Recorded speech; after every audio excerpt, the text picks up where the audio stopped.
17 de dezembro de 1961. Em 3 minutos, 2.500 pessoas passam de gargalhadas com os palhaços para um desespero que ecoa por gerações. O Gran Circo norte-americano em Niterói vira uma armadilha de fogo.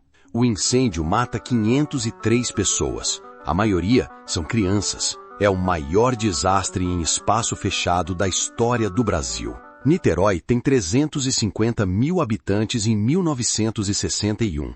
O bairro do Graguatá fica a poucos quilômetros do centro. Naquela tarde de domingo, era dia de festa. A lona do Gran Circo norte-americano ocupa um terreno aberto no Graguatá.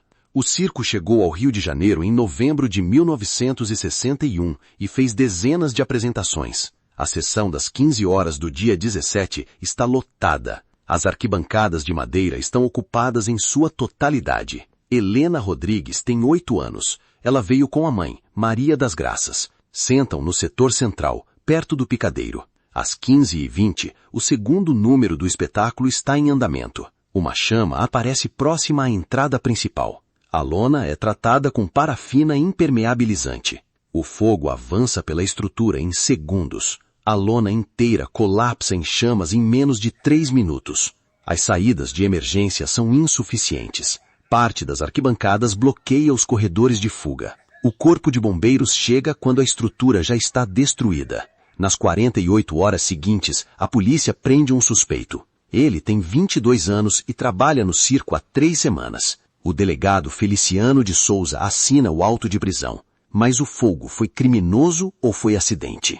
Às 15h22 de 17 de dezembro de 1961, a lona do Gran Circo norte-americano já está completamente tomada pelo fogo. O interior vira uma câmara de calor. Cerca de 2.500 pessoas tentam sair ao mesmo tempo. José Carlos Pereira trabalha como ajudante de pista. Ele está no setor de serviço quando o fogo começa. Segundo seu depoimento posterior à polícia, em menos de 1 minuto, as chamas alcançam o topo da estrutura. As arquibancadas de madeira colapsam sobre o público em menos de 3 minutos. Bombeiros que chegam ao local encontram fileiras inteiras de cadeiras soterradas sob vigas carbonizadas. Parte das vítimas morre esmagada, não queimada. O coronel Antônio Machado comanda os primeiros bombeiros a entrar nas ruínas. Em depoimento registrado no relatório do Corpo de Bombeiros de Niterói, ele descreve corpos agrupados próximos às saídas bloqueadas. As saídas de emergência estavam travadas. Benedito Pereira é cobrador de ingressos. Ele está do lado de fora quando o fogo estoura. Em entrevista ao jornal O Globo, publicada no dia seguinte, ele afirma ter visto um homem se afastar da lona rapidamente antes de as chamas se espalharem. Outra testemunha, ouvida pela polícia no dia 18 de dezembro, descreve o mesmo homem carregando um recipiente. A descrição física coincide com a de Adilson Marcelino Alves, 21 anos, ex-funcionário do circo. José Carlos Pereira sobrevive com queimaduras nos 2 antebraços. Ele declara à polícia que as chamas se espalharam da lateral da lona para o centro em velocidade que ele nunca havia visto em nenhum acidente anterior. Pereira trabalha com circos há 7 anos. O necrotério do Instituto Médico Legal de Niterói comporta em condições normais cerca de 30 corpos. No dia 17 de dezembro de 1961, recebe mais de 300. O pátio externo é convertido em área de identificação. O Dr. Hélio Gomes coordena o trabalho de identificação. Ele requisita médicos e estudantes de medicina de todo o estado do Rio. A maioria das vítimas está carbonizada. Poucas são identificadas pelo rosto. Famílias formam filas na calçada do IML desde as primeiras horas da noite.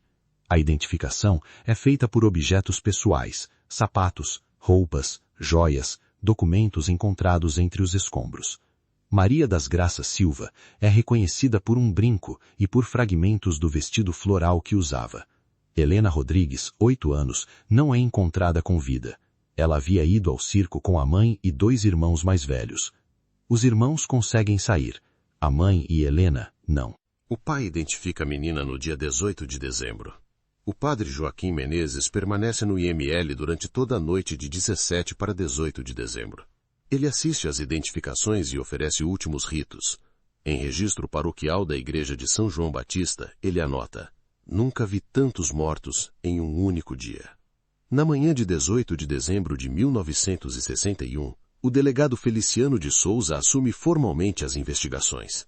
Seu primeiro passo é reunir todos os depoimentos colhidos nas primeiras horas após o incêndio. 3 testemunhas independentes descrevem o mesmo homem. Jovem, magro, pele escura, com um recipiente nas mãos. O delegado Souza traça o perfil e começa a procurar dentro do próprio circo. A administração do Gran Circo norte-americano fornece à polícia a lista de funcionários demitidos nos dias anteriores ao incêndio. O nome de Adilson Marcelino Alves aparece no topo. Adilson trabalhava como servente no circo. Havia sido demitido 3 dias antes do incêndio, em 14 de dezembro de 1961. A razão registrada nos documentos era indisciplina. Agentes localizam Adilson em um barraco no bairro do Fonseca, em Niterói. Ele é preso na tarde de 18 de dezembro, menos de 24 horas após o incêndio. Adilson não oferece resistência. Ele tem 22 anos. É levado diretamente para interrogatório na Delegacia Central de Niterói. O interrogatório dura cerca de 4 horas. O delegado Souza registra as respostas à mão.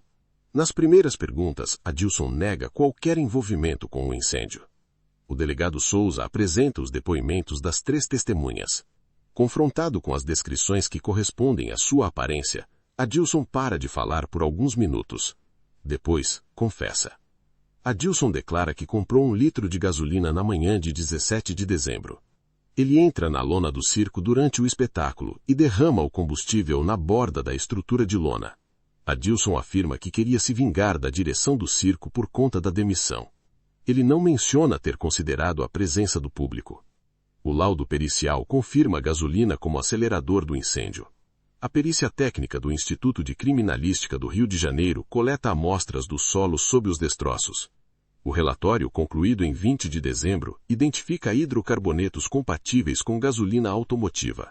Adilson Marcelino Alves é formalmente indiciado por incêndio criminoso, com resultado múltiplas mortes. O número oficial de vítimas fatais chega a 503. Ele tinha 22 anos. O processo judicial contra Adilson Marcelino Alves começa em 1962, no Fórum de Niterói. A cobertura da imprensa é intensa. Jornais do Rio de Janeiro e de São Paulo acompanham cada sessão. A defesa de Adilson argumenta que o réu agiu sem premeditação calculada. O Ministério Público apresenta os laudos periciais e os 3 depoimentos de testemunhas oculares. O tribunal ouve mais de 40 pessoas. O júri condena Adilson Marcelino Alves por incêndio criminoso, com resultado de múltiplas mortes. A sentença é de 16 anos de reclusão. O veredito é lido em sessão pública em 1963. Familiares das vítimas consideram a pena insuficiente. 243 crianças morreram no incêndio. 16 anos correspondem a menos de 12 dias por vítima fatal. Adilson Marcelino Alves cumpre a pena na penitenciária Lemos Brito, no Rio de Janeiro. Em 1967, 4 anos após a condenação, ele morre dentro da prisão. Não completa a sentença. A investigação sobre a direção do circo produz resultados limitados. Danilo Fonseca e os demais sócios respondem a processo civil por negligência. As estruturas físicas e a ausência de saídas de emergência nunca são objeto de condenação criminal. A tragédia de Niterói pressiona o governo federal a agir. Entre 1962 e 1964, o Brasil aprova as primeiras normas específicas de segurança para espetáculos públicos e aglomerações. Circos e casas de shows passam a ter exigências mínimas de saídas de emergência e materiais ignífugos. Em Niterói, a memória das vítimas é preservada em um memorial no bairro do Gragoatá. O nome das 503 pessoas mortas está gravado em uma placa permanente. Familiares visitam o local todos os anos no dia 17 de dezembro. Mais de 60 anos depois, perguntas permanecem sem resposta definitiva. Por que a lona do circo não tinha retardante de chamas? Por que havia uma única saída funcional para mais de 2.000 pessoas? A responsabilidade institucional nunca foi integralmente apurada. Mais de 500 vidas foram roubadas pela vingança mesquinha de um homem e pela negligência de um sistema que tratava a segurança do povo como detalhe. Quantas tragédias precisam acontecer até que cada vida seja considerada inegociável? Se este caso te afetou, deixa o teu like, comenta o que pensas e se inscreve no canal. Cada inscrição ajuda a manter estas histórias vivas.